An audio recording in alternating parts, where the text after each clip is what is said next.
Class. उम्मीद है सब लोग खैरियत से होंगे।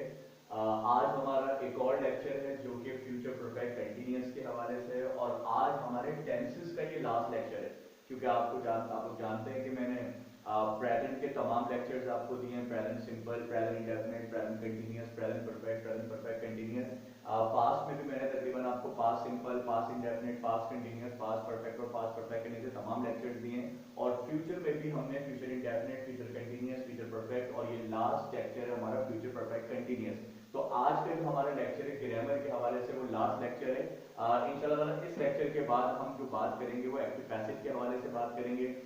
फिर एक्टिव पैसिव के बाद इंशाल्लाह हम नरेशन के हवाले से बात करेंगे, ठीक है ना। तो फिलहाल आज का सेंटेंस के हवाले से ये लास्ट लेक्चर है जिसका नाम है फ्यूचर परफेक्ट कंटीन्यूअस। और आप जानते हैं जब भी मैंने आप लोगों को परफेक्ट कंटीन्यूअस पढ़ाया है तो मैंने परफेक्ट कंटीन्यूअस में हमेशा आप लोगों के सामने यही एक डेफिनेशन लिखी है जो कि बहुत वैल्यूएबल डेफिनेशन है, बहुत अहम डेफिनेशन है और बहुत सिंपल डेफिनेशन है। देखिए मैंने क्या लिखा है, मैंने कहा है it is same as continuous. ये मैं हमेशा लिखता हूं। इट से मुराद क्या होती है? इट से मुराद है परफेक्ट कंटीन्यूअस। अब चाहे वो प्रेजेंट परफेक्ट कंटीन्यूअस है, पास्ट परफेक्ट कंटीन्यूअस है या फ्यूचर परफेक्ट कंटीन्यूअस है, कोई मसला नहीं है। बस आप यूं समझ लें कि perfect continuous is same as continuous, यानी जैसा परफेक्ट कंटीन्यूअस होता है वैसा ही कंटीन्यूअस टेंस होता है। या यूं समझ लें कंटीन्यूअस और परफेक्ट कंटीन्यूअस ये दोनों आपस में सिमिलर हैं, लेकिन but time duration is an important factor. यानी कौन सी चीज कंटीन्यूअस और परफेक्ट कंटीन्यूअस को अलग करती है, वो है time duration.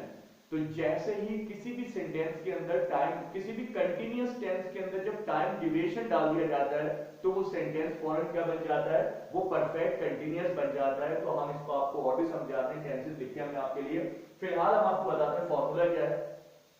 Future perfect continuous के अंदर subject will have been, verb ING form, object since और फॉर। और सिंस और फॉर का डिफरेंस मैंने गुज़िश्ता लेक्चर्स में आपको लिखवाया हुआ है। जब मैंने आपको प्रेजेंट परफेक्ट कंटीन्यूअस पढ़ाया था तो मैंने आपको सिंस और फॉर का डिफरेंस समझाया था। अगर किसी को नहीं पता हो सिंस और फॉर का डिफरेंस तो वो हमारे प्रीवियस लेक्चर में जाके देख सकते हैं जिसमें मैंने सिंस और फॉर समझाया था, सही जी। अच्छा, नेगेटिव की अगर हम बात करें फ्यूचर परफेक्ट कंटीन्यूअस के अंदर तो subject will not have been, verb ING form, object since और फॉर।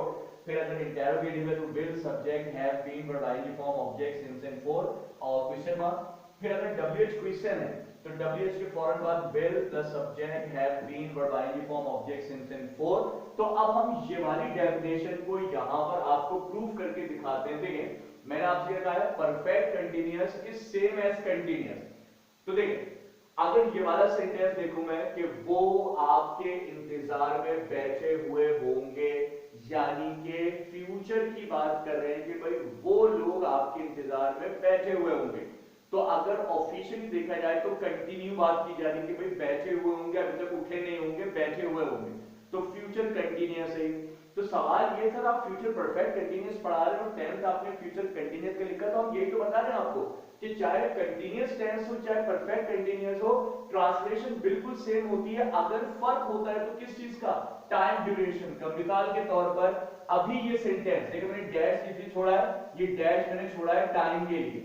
जब तक इधर टाइम नहीं है ये टेंस कौन सा है, फ्यूचर कंटीन्यूअस का है। लेकिन जैसे ही मैं यहां पर टाइम ऐड करूंगा तो ये टेंस फौरन क्या हो जाएगा, फ्यूचर परफेक्ट कंटीन्यूअस बन जाएगा। कैसे, वो सुबह से आपके इंतजार में बैठे हुए होंगे। यानी जैसे ही मैंने इसमें टाइम ऐड किया तो ये सेंटेंस फ्यूचर कंटीन्यूअस से क्या बन गया, फ्यूचर परफेक्ट कंटीन्यूअस बन गया। तो कैसे बनाएंगे इसको हम, ज्यादा लोग हैं तो क्या लिखेंगे, they will have been, they will have been।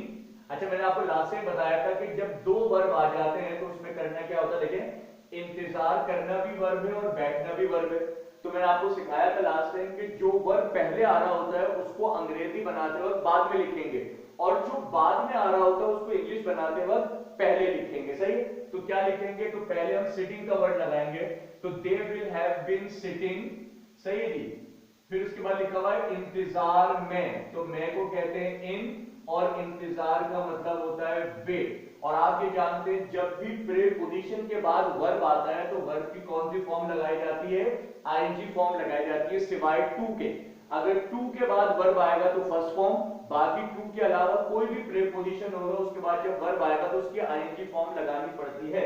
तो टेंस क्या बन जाएगा, they will have been sitting in waiting, आपके इंतजार में, इन वेटिंग फॉर यू, सही ना। और कब से बैठे हैं, सुबह से, तो क्या हो जाता है, सिंस मॉर्निंग, सही। क्या लिख दिया जाएगा, सिंस मॉर्निंग लिख दिया जाएगा, सही। तो जुमला पूरा क्या बनेगा, they will have been sitting in waiting for you since morning.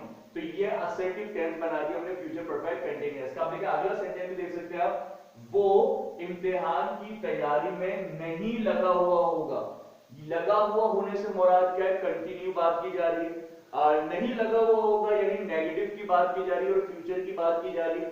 तो ऑफिशियली अभी तक देखा जाए तो ये टेंस फ्यूचर कंटीन्यूअस कहलाएगा क्योंकि इसमें टाइम ड्यूरेशन नहीं है। लेकिन अगर मैं इसके अंदर टाइम ड्यूरेशन ऐड कर दूं कि वो कई दिनों से इम्तिहान की तैयारी में लगा हुआ होगा, तो जैसे ही टाइम ड्यूरेशन आया तो ये फ्यूचर कंटीन्यूअस किस में कन्वर्ट हो जाएगा, फ्यूचर परफेक्ट कंटीन्यूअस में कन्वर्ट हो जाएगा। तो बनाते हैं इसको नेगेटिव है तो क्या लिखा जाएगा, अब एक बंदे की बात हो रही है तो ही लगाएंगे, सही ना। तो कह रहे हैं वो इम्तिहान की तैयारी में नहीं लगा हुआ, नेगेटिव है, तो हम क्या लिखेंगे, he will not have been. आप जानते हैं विल हैव बीन तो परफेक्ट कंडीशन पे लगता है, नेगेटिव है तो हमने नॉट भी लगा दिया, तो he will not have been. अच्छा जी, तैयारी में लगे हुए होना, तो पहले आप देख रहे हैं तैयारी आ रहा है, बाद में लगा हुआ होना आ रहा है, तो पहले जो आ रहा है वो बाद में लिखा जाएगा, जो बाद में आ रहा है वो पहले लिखा जाएगा। तो लगे हुए होने को क्या कहते हैं, बिजी कहते हैं, सही है। लेकिन आप जानते हैं बिजी तो वर्ब नहीं है, तो बिजी को वर्ब बनाने के लिए क्या करना पड़ेगा, गेटिंग बिजी लगा देंगे। गेट बिजी होता है मसरूफ होना या लगे हुए होना, तो he will not have been getting busy, सही है। फिर लिखा हुआ है इम्तिहान की तैयारी में, सही, इम्तिहान की तैयारी में। तो देखिए क्या लिखा हुआ, वो कई दिनों से इम्तिहान की तैयारी मैं लिखना भूल गया था, माफ कीजिएगा, इम्तिहान की तैयारी में नहीं लगा हुआ होगा, सही ना।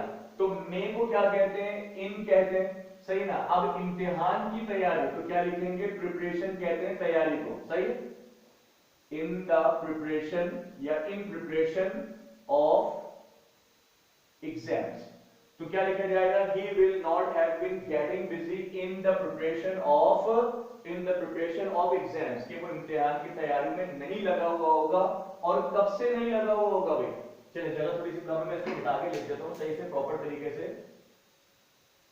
हाँ जी, तो देखिए क्या लिखा हुआ है, he will not have been getting busy in the preparation of exams, और कितने दिनों की बात हो रही है, कई दिनों से, तो for many days लिखेंगे तो ये नेगेटिव टेंस बन जाएगा। तो he will not have been getting busy in the preparation of exams for many days, ठीक है जी।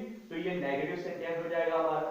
अब आप देख सकते हैं एक और सेंटेंस है, हमने इंटेरोगेटिव लिखा हुआ है, क्या सब लोग जागे हुए होंगे, यानी फ्यूचर में कंटीन्यूअस की बात कर रहे हैं कि क्या सब लोग जागे हुए होंगे। तो ये फ्यूचर कंटीन्यूअस है, क्यों कंटीन्यूअस है, क्योंकि अभी तक इसमें टाइम ड्यूरेशन नहीं है। जैसे इसमें हम टाइम ड्यूरेशन डालेंगे तो ये क्या बन जाएगा, ये परफेक्ट कंटीन्यूअस बन जाएगा। तो देखें, क्या सब लोग कल रात से जागे हुए होंगे, ठीक है। तो क्या लिखेंगे इसको, देखिए क्या सब लोग, अब इंटेरोगेटिव में हम लिखेंगे विल all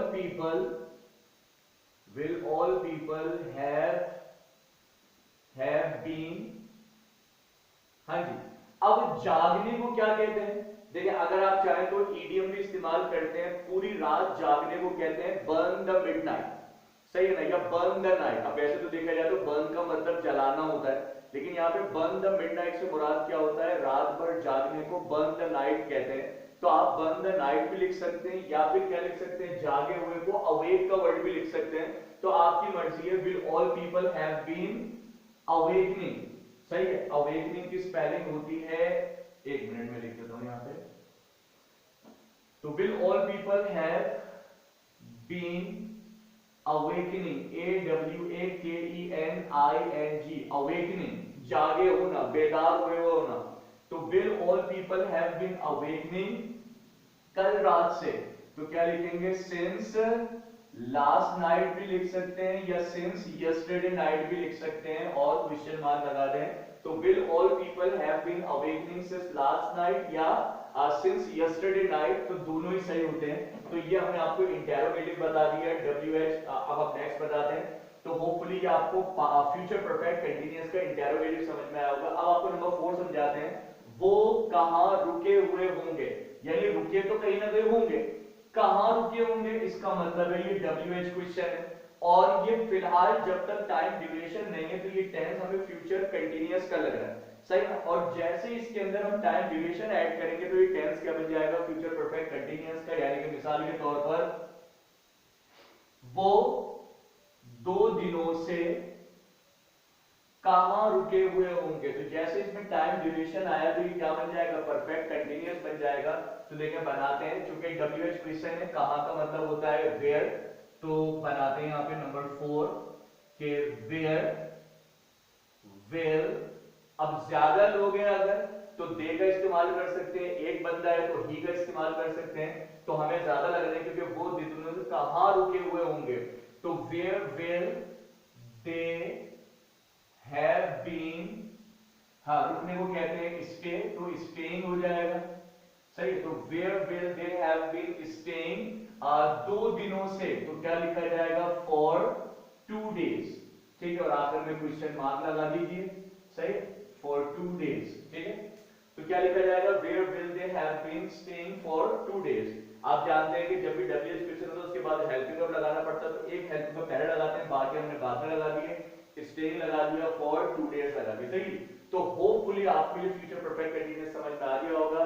एक बार फिर मैं आपको इसकी डेफिनेशन बताता हूं। देखें, फ्यूचर कंटीन्यूअस, सॉरी फ्यूचर को छोड़ देते हैं, कंटीन्यूअस और परफेक्ट कंटीन्यूअस की जो ट्रांसलेशन होती है वो ऑलमोस्ट सेम होती है, सिर्फ डिफरेंस किस चीज का होता है, टाइम ड्यूरेशन का। जैसे किसी कंटीन्यूअस टेंस के अंदर टाइम ड्यूरेशन ऐड कर दिया जाता है तो वो वो परफेक्ट कंटीन्यूअस बन जाता है। तो अगर फ्यूचर कंटीन्यूअस के टेंस के अंदर आप टाइम ड्यूरेशन ऐड करते जाएंगे तो वो क्या बनता चला जाएगा, फ्यूचर परफेक्ट कंटीन्यूअस बनता चला जाएगा। इस तरीके से हमने आपको तमाम प्रेजेंट के टेंसेस समझा दिए, तमाम पास्ट के टेंस समझा दिए, तमाम फ्यूचर के टेंस समझा दिए। अब इंशाल्लाह अगली जो क्लास होगी उसमें हम आपको सिखाना शुरू करेंगे एक्टिव और पैसिव, सही। और सिर्फ पढ़ाएंगे नहीं आपको, बल्कि एक्टिव और पैसिव का मतलब भी बताएंगे। एक्टिव क्यों बनाया जाता है, पैसिव क्यों बनाया जाता है, एक्टिव कब बनाया जाता है, पैसिव कब बनाया जाता है, एक्टिव कब नहीं बनाया जाता, पैसिव कब नहीं बनाया जाता, ठीक है ना, और कैसे बनाया जाता है, ये भी हम आपको सारी अगली क्लास में बताएंगे, ठीक है जी। तो अगले लेक्चर का वेट कीजिए, इंशाल्लाह अगले लेक्चर जो होगा हमारा पैसिव से रिलेटेड होगा। तब तक के लिए अल्लाह हाफिज़।